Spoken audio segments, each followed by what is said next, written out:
Oke, saya tampilkan di sini ada puisi Amuk ya, karya Sutarji Kausumbari pada kumpulan puisi O Amuk Kapak gitu ya. Ada kata-kata pada bait pertengahan sampai akhir itu yang tidak bermakna gitu ya, nonsens, tetapi memiliki makna mantra gitu ya, karena Sutarji Kausumbari menuliskan kredo atas mantra puisinya bahwa kata-kata dibebaskan dari makna. Maafkan aku bukan sekedar penyair. Aku depan yang memburu, membebaskan kata memanggilmu. Pot, pot, pot, pot, pot, pot. Kalau pot tak mau pot, biar pot mau pot. Mencari pot, pot. Hei, kau dengar mantraku. Kau dengar kucing memanggilmu. Izu kalizu, mapakazaba, italikasi, tutulitata, papalikos, hingga seterusnya ya. Carilah Tuhan semaumu. Itu adalah nonsens dari kata pot, pot, pot, karena memang tidak memiliki makna, tetapi dalam kredo Sutarji membebaskan kata dari maknanya. Baik, saya kembali kepada bagaimana puisi menciptakan makna langsung. Yang ketiga yaitu menciptakan penciptaan arti. Ya, pertama dari pembaitan, begitu ya, enjambement, persajakan atau tipografi, dan homologus. Baik. Misalnya pada puisi ini, oke ya, teman-teman harus membaca buku puisi Sutarji Kausumbari yang berjudul O Amuk Kapak ya. Di sana karena teman-teman akan banyak memperkaya diri dengan pemaknaan puisi secara simbolis. Tragedi Winka dan Sihka. Ya, secara kata tentu saja tidak ada kata Winka dan Sihka dalam bahasa Indonesia ya. Karena kata winka sebetulnya diambil dari kata kawin, sihka dari kata kasih. Ya, jika dilihat secara tipografi, puisi ini juga bukan tipografis seperti pada umumnya, ada bait ya, ada larik, setiap saja gitu ya. Tetapi berbentuk zigzag. Dari mulai kata kawin sampai akhirnya kata kawin itu berubah menjadi winka, kata winka berubah menjadi sihka, sihka, sihka, sihka, sih, kaku ya. Kawin, kemudian winka, kasih, sih, kaku, begitu ya. Baik, puisi ini memiliki penciptaan arti yang berbeda dari penciptaan pembaitan, pola pembaitan yang zigzag, enjambement-nya, dari sajaknya, dari tipografinya.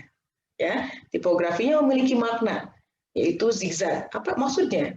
Banyak yang menafsirkan, banyak yang menganalisis bahwa makna zigzag ini adalah makna bahwa sebuah perkawinan pada awalnya itu baik-baik saja, harmonis, romantis, suami istri, lalu kemudian menjadi awet rajet, begitu dalam bahasa Sunda ya, sehingga mau tidak mau dipertahankan, begitu ya. Nah, ini maknanya zigzag dalam hubungan rumah tangga. Winka dan sihka, sehingga kata kawin dan kata sihka pun diperputarbalikan seperti itu. Atau mungkin yang lain memiliki penafsiran yang berbeda. Baik. Nah, makna ini tentu saja konotatif, gitu ya. Makna penciptaan arti di sini menjadi makna yang konotatif. Baik, saya akan lanjutkan pada pembacaan semiotik, ya. Jadi bagaimana kita melakukan kajian semiotik ya untuk puisi. Nah, ada dua kegiatan yang dilakukan. Yang pertama adalah pembacaan heuristik, lalu tahap kedua adalah pembacaan retroaktif atau hermeneutik. Pembacaan heuristik yaitu pembacaan dengan sistem konvensi tingkat 1. Ya, apa itu? Pembacaan dengan memaknai struktur bahasa ya untuk memperjelas arti per bait, tetapi belum memaknai saja. Jadi ini seperti kegiatan melakukan parafrase, tetapi memiliki maksud, bukan parafrase, tapi memiliki maksud untuk menjelaskan makna atau arti yang diinginkan, arti secara lateral pada puisi tersebut. Ya, jadi pembacaan heuristik itu pembacaan secara umum, bacaan tingkat pertama yang kita memaknai sajak tersebut dengan menambah-nambahkan kosakata tertentu atau menambah tanda kurung atau menambah tanda baca tertentu sehingga kita mendapatkan makna lateral pertama atau makna pertama pada puisi tersebut. Setelah pembacaan heuristik, kita meningkat pada pembacaan retroaktif atau hermeneutik, yaitu pembacaan dengan sistem konvensi tingkat 2, yaitu berdasarkan apa? Konvensi sastra. Ya, tadi berdasarkan apa pemaknaannya? Penggantian arti, penyimpangan arti, dan penciptaan arti yang saya jelaskan pada bagian konvensi puisi. Ya, jadi penggantian arti kita menjelaskan metafora, metoniminya, penyimpangan arti, ambiguitas, kontradiksi, dan nonsensnya. Jika ada, kemudian penciptaan arti, pembaitan, enjambement, persajakan, tipografi, dan homologusnya. Oke. Ya, contohnya seperti ini. Pada pembacaan heuristik, ya, misalnya pada bait pertama tadi ditambahkan kata-kata di rawa-rawa ini tak ada dewa, kan hanya burung-burung gagak ya, tapi yang ada hanya burung gagak yang mengakak, bergauk-gauk, beri tanda kurung begitu ya pada malam hari, dan di waktu siang hari gagak itu terbang mengitari bangkai pertapa yang terbunuh dekat kuil. Ya, itu bait pertama. Kemudian yang kedua kita tambahkan kembali di tepi-tepi ini, di dalam kurung di rawa-rawa ini maksudnya, tepi-tepi ini itu dewa telah mati. Yang ada hanya ular yang mendesir, yang maksud mendesir itu menjalar dengan berisik. Jadi makna sebenarnya ya, dekat sumber ini mungkin sumber air, kolam dan danau, dimaknai seperti itu. Lalu ular itu minum dari sumber air itu dan dari mulut pelacur. Dengan mulut pelacurnya maksudnya begitu ya, yang tersenyum dengan bayangan sendiri. Tersenyum melihat bayangannya sendiri yang cantik, dasar kolam yang butak tadi itu ya. Kemudian bait 3, begitulah pada hakikatnya sesungguhnya bumi ini adalah perempuan jalang. Perempuan jalang itu maknanya mungkin pelacur, perempuan nakal yang menarik laki-laki dan bertapa ke rawa-rawa mesum ini dan membunuhnya di pagi hari. Ya, ini pembacaan heuristik. Jadi menambahkan kata yang akan memperjelas makna, ya, yang akan memperjelas makna. Tetapi sekali lagi level pembacaan heuristik ini bukan pemaknaan secara sastra ya, pemaknaan secara sesungguhnya. Karena pemaknaan secara sesungguhnya itu pembacaan hermeneutik itu ya. Apa yang dilakukan tadi ya? Melakukan pengkajian makna berdasarkan penggantian arti, penyimpangan makna, penciptaan arti.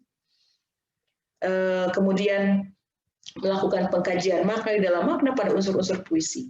Ya, misalnya pada tema masalahnya apa, unsur bahasanya apa, gaya bunyinya apa, gaya katanya apa, kalimatnya apa. Baik. Saya akan menyampaikan sedikit contoh. Ini saya ambil berdasarkan hasil kajian analisis Rahmat Djoko Pradopo ya terhadap puisi Dewa Telah Mati tadi, bahwa pada pembacaan hermeneutik atau retroaktif, misalnya pada bait pertama, saya akan kembalikan pada puisi ya yang tadi ya. Oke.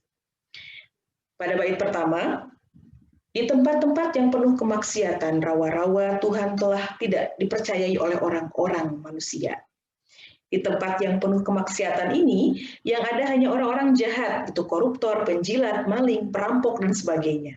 Orang-orang jahat gagak tersebut melakukan kejahatan, atau bersih marajalela, mengakak di masa kacau, masa gelap pada malam hari. Mereka, orang-orang jahat itu beramai-ramai mengelilingi harta yang haram, bangkai milik orang-orang suci, pertapa, para pemeluk agama yang ingkar, sudah mati pada hakikatnya. Mereka terbunuh oleh kejahatan di dekat tempat sucinya, tempat peribadatannya, kuil gereja, masjid, dan sebagainya. Bait kedua ya, Tuhan telah tidak dipercayai lagi, atau orang-orang sudah ingkar kepada Tuhan di tempat-tempat yang di pinggir ini, tempat yang tidak benar ini, yaitu tempat-tempat yang penuh kemusuhan, kemaksiatan, kejahatan, begitu ya. Oleh karena itu, yang ada pada hakikatnya hanya orang-orang jahat, ular yang berbuat jahat, lakukan makar di tempat-tempat kekayaan. Penjilat atau ular itu memuaskan nafsunya minum dari mulut para pelacur dengan mulut pelacur orang-orang yang melacurkan diri. Para pelacur ini dimaknai sebagai orang-orang yang melacurkan diri, gitu ya. Yaitu orang-orang yang mendapatkan kekayaannya, kesenangannya, kebahagiaannya, pangkat, jabatan, kekuasaannya, perusahaan dan sebagainya dengan cara yang tidak bagus dan tidak baik, begitu ya. Mereka berbuat apa saja demi keuntungan dirinya dengan menjual kehormatannya untuk mendapatkan keuntungan, tidak peduli halal dan haram. Mereka tidak peduli kehinaan, bahkan masih dapat tersenyum, bersenang-senang, berbangga diri, gitu ya. Melihat bayangannya di depan cermin, rupanya yang tampak indah di kaca. Mereka hanya masih mengagumi kehebatannya. Wah, saya hebat, saya bisa menguasai jabatan tertentu, menjadi orang kaya, padahal bukan dengan cara yang baik. Kekayaannya sebetulnya adalah palsu, hanya bayangan sebagaimana pelacur yang tersenyum dengan bayang sendiri di cermin.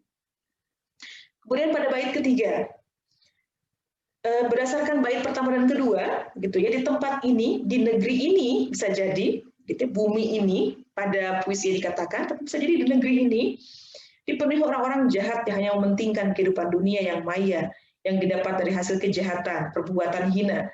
Maka pada hakikatnya dunia dan kehidupan ini tampak seperti tergambar pada bait ketiga, yang ini ya, seperti perempuan jalan, gitu ya, yang menarik laki-laki jantan dan pertapa. Pertapa ini adalah orang-orang suci, begitu ya, orang-orang yang mengaku dirinya suci, tapi kemudian dia munafik, begitu ya, dengan kesuciannya tersebut. Gitu ya. Menarik kemana? Ke rawa-rawa mesum ini, ke tempat-tempat jahat, ke tempat-tempat kemaksiatan. Gitu. Oleh karena itu hidup yang penuh kejahatan kemaksiatan itu membunuh mereka, dan hanya terpikat dengan keduniawian, gitu ya. Dan membunuhnya pagi hari, gitu ya. Oke, nah setelah pemaknaan ini, pemaknaan hermeneutik ini, begitu ya, pembacaan hermeneutik ini, sebagaimana tadi yang disampaikan, maka kegiatan selanjutnya adalah mengkaji tema dan masalah yang terjadi pada puisi. Jadi pada puisi Dewa yang telah mati ini apa saja yang dibahas, begitu ya? Tema apa yang dibahas? Tema yang disimbolkan oleh gagak, begitu ya, oleh rawa-rawa, oleh dewa, begitu ya, oleh bangkai. Apa itu makna gagak? Rahmat Joko Prabodwo di sini memaknai gagak sebagai orang-orang jahat, ya, orang-orang yang berbuat kerusakan, gitu ya. Kemudian mengakak adalah berpesta pora, gitu ya, dan sebagainya. Ini dijelaskan satu persatu, begitu ya. Berdasarkan apa unsur-unsur bahasanya? Berdasarkan gaya bunyi sajaknya, gitu ya. Misalnya pada gaya asonansi, gitu ya, pada gaya asonansi. Pada bait pertama digunakan kata dewa telah mati, gagak yang mengakak, begitu ya. Kata a dibunyikan dengan dengan penuh dengan penuh kejelasan di sini, gagak yang mengakak, gitu ya. Atau kemudian ada bunyi yang liris yang lainnya, saya ulangi kembali. Oke. Siang terbang mengitari bangkai, gitu ya. Bunyi ang kemudian dirangkai dengan i dan ai, pertapa yang terbunuh dekat kuil, gitu ya. Tak ada dewa di rawa-rawa ini, hanya gagak yang mengakak malam hari, dan siang terbang mengitari bangkai pertapa yang terbunuh dekat kuil. Ini bisa dijelaskan bagaimana bunyi sajak, begitu ya, yang berkaitan dengan asonansi, yang berkaitan dengan aliterasi, begitu ya, yang berkaitan dengan bunyi-bunyi yang kemudian dimunculkan oleh penyair pada puisi. Kemudian yang berkaitan dengan gaya kata, ya, mengakak, gagak, coba perhatikan, gagak, mengakak, gitu ya. Kemudian beliau juga memilih ular mendesir sumber, gitu, ada pada bait kedua, hanya ular mendesir dekat sumber, lalu minum dari mulut pelacur, ya, ada ur ujungnya, begitu, ada kombinasi gaya kata yang kemudian menimbulkan begitu pemaknaan tersendiri ketika dibaca, ya. Kemudian dalam hal gaya kalimat, misalnya, begitu ya, ada metafora-metafora yang dimunculkan oleh pengarang, begitu ya. Misalnya ada metafora pada kata, ya, dewa telah mati, gitu ya, gagak yang mengakak pada malam hari. Kemudian pada bait ketiga, bumi ini perempuan jalang, gitu ya, ada yang menarik laki-laki jantan dan pertapa ke rawa-rawa mesum. Ada rawa-rawa mesum, perempuan jalang. Kemudian membunuhnya di pagi hari. Ada gaya kalimat yang digunakan oleh penyair di sini. Itu hiperbola, misalnya pada dewa telah mati di rawa-rawa ini. Tak ada dewa di rawa-rawa ini. Dan sebetulnya bukan dewa, yang sebenarnya mungkin tadi kepercayaan pada Tuhan, gitu, yang dinyatakan di sini. Keyakinan pada Tuhan yang telah mati di tempat ini. Di tempat apa? Di tempat gagak yang mengakak. Orang-orang jahat yang berpesta pora dengan kejahatannya, begitu ya, mengitari bangkai orang-orang suci yang terbunuh dekat kuil. yang mati, gitu ya, kesuciannya yang mati, kebaikannya yang mati, kehidupannya sebagai seorang pertapa, sebagai seorang yang suci yang seharusnya memberikan kebaikan. Baik, setelah sesi pengkajian yang begitu panjang, gitu ya, pada pembacaan hermeneutik, ya, Anda kemudian melakukan pengaitan, begitu ya, bahwa kajian semiotik ini adalah bagian kajian struktur secara keseluruhan, gitu ya, bahwa tentu saja, begitu ya, ada kaitan antar struktur-struktur yang tadi dijelaskan, gitu ya, ada kaitan antara judul Dewa Telah Mati dengan akibat-akibat yang disampaikan pada bait-bait oleh penyair tadi, pada bait pertama, kedua, ketiga, sehingga menimbulkan makna yang menyeluruh, makna yang utuh pada pengkajian ini, gitu ya, sehingga menimbulkan hakikat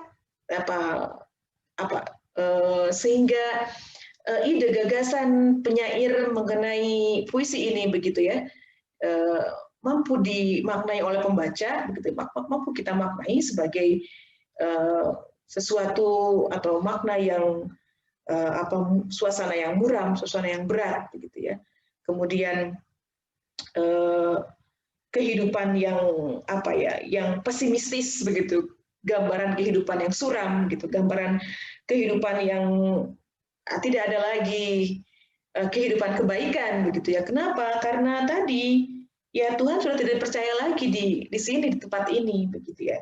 Di tempat ini tadi juga dimaknai sebagai negeri ini, di bumi ini, begitu ya, seperti itu. Kemudian juga muncul nuansa makna yang berat, begitu ya, yang dikombinasikan oleh bunyi-bunyi tadi, kokafoni yang tadi gagak, mengakak, begitu ya, sebagainya, begitu ya. Kemudian ada pencitraan yang tiba-tiba membuat indera kita kemudian menyimpulkan bahwa puisi ini mengombinasikan makna yang memunculkan kesuraman, pesimistis, begitu ya, makna-makna kemuraman, makna-makna suasana yang berat, makna-makna suasana yang ironis, itu pertentangan-pertentangan, itu kemudian kita gabungkan pada bagian terakhir sebagai satu keseluruhan yang utuh, sehingga begitu ya, pemaknaan semiotik, pemaknaan kata, bunyi, kalimat, begitu ya, pemaknaan berdasarkan metafora, berdasarkan ambiguitas dan lain sebagainya ini, itu ya, membentuk suatu makna yang utuh pada puisi ini, sehingga kita bisa mengambil kesimpulan apa makna sebetulnya yang diinginkan oleh puisi ini. Ya, apa sebetulnya suasana nada yang ingin diinginkan oleh puisi ini secara utuh. Baik, itu penjelasan mengenai semiotika puisi, ya. Jadi saya jelaskan berdasarkan dua metode, pembacaan heuristik dan pembacaan hermeneutik. Yang semuanya ini saya ambil berdasarkan kajian atas puisi Dewa Telah Mati, karya Subagio Suprawardoyo yang ditulis oleh Rahmat Djoko Pradopo. Terima kasih atas perhatian semuanya. Assalamualaikum warahmatullahi wabarakatuh.